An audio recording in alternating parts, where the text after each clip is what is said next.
Hello, you lovely people. I always start with an apology because I can't tell if people can tell what I'm saying because my voice is a bit croaky because I was in Glasgow last night. And you know, they say, when in Rome, do as the Romans do. I was in Glasgow, so I did as the Glaswegians did. So I was like, sucking off tramps for heroin. So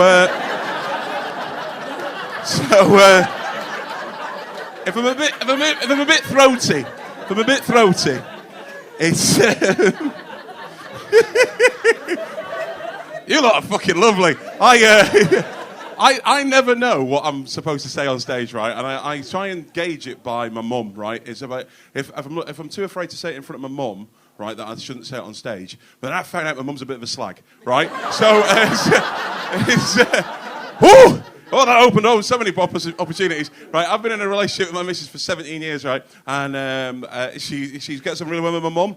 And Lisa, my partner, she got this book. It's like S&M and all sort of this couple who do all this bondagey stuff. Have you all read that? Yeah. The Bible, that one. It's Jesus and Mary Magdalene.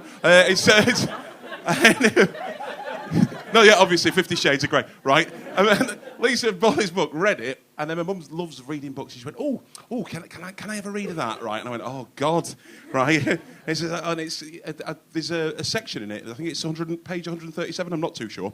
And they talk about.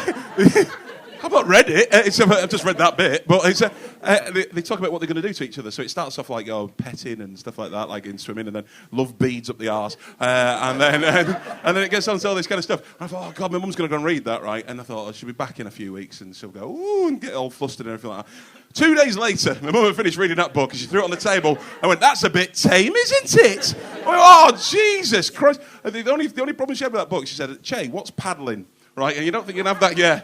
Oh, who was laughed at that then? Oh, there we go. Somebody who's... can you explain it to the rest of the children?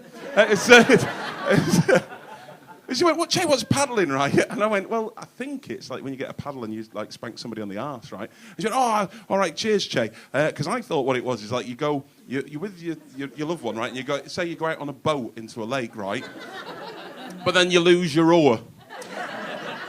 And then you have to paddle yourself back in, Che. Oh, God, my mum's talking about masturbating. Oh.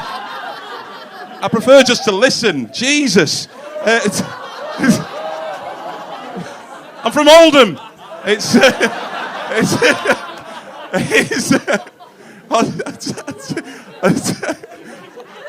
Right, you're all going, oh, that's disgraceful. I've said all this in front of my mum. Seriously, I'm allowed to say this on stage. I did this in Edinburgh, and she was sat in the audience with my daughter who'd just been born, and she was like one asleep, and my uncles were sat next to her, just going, oh, good God, Ruth, this is your son, and this is what he does. So don't worry, just strap in, or strap on, as my mum would say.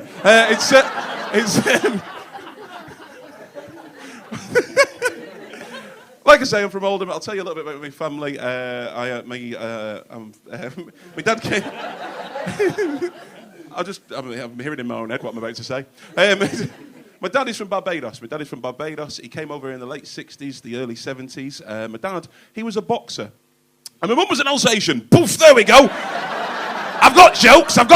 I'm here all week. Oh, lovely. I love doing this voice. It's the kind of voice that hates this fucking face.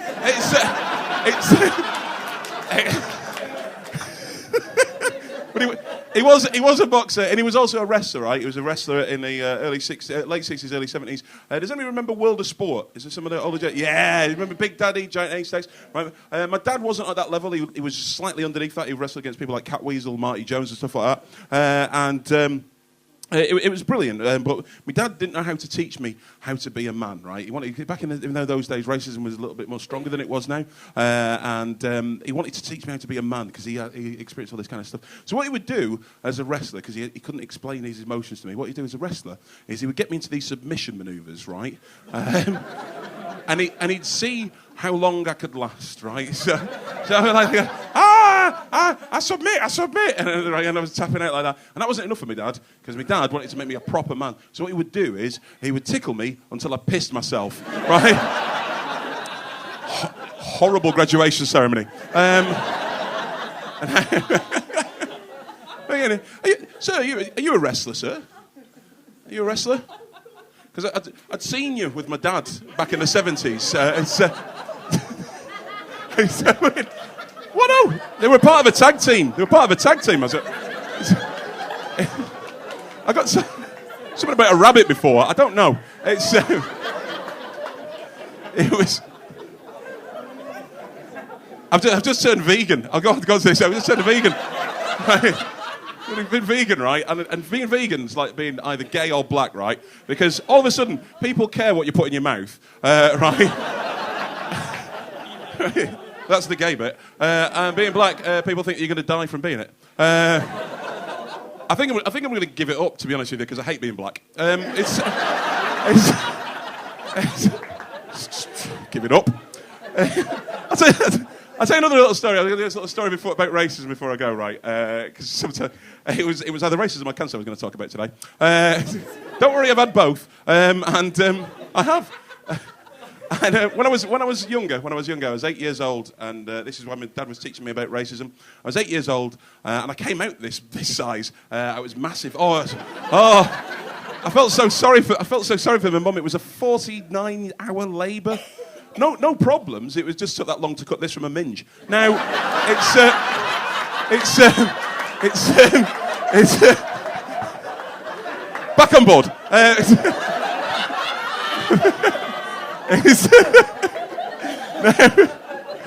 Eight years old, and I was massive, and I used to have an afro rather than this hair. I used to have a massive afro. It looked like I'd eaten all the Jackson 5. One day, right, my dad had always taught me, right, he'd wrestled me and everything, he taught me, treat other people as you want to be treated, right? I said, a big lad, 8 years old, and this Cockney girl had come into our estate in Oldham. And I remember what my dad said, and she was looking a bit lost. She come to visit her uncle, and I thought, we were playing football, and I thought, I'll go with this girl, and I'll ask her if she wants to play. So I was 8, this little 4-year-old girl was there, and I said, hey there, little girl, would you like to play football? She looked up at me, and she went, fuck off, Packy. Now...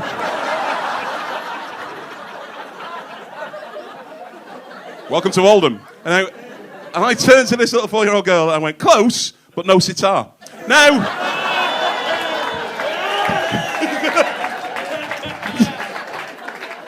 Turns out the sitar is indigenous to India, not Pakistan. So who's the bigger racist?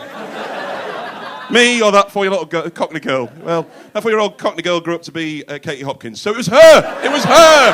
Hey! You're all fucking lovely. I've been saying, you've been gorgeous. I'll see you all later.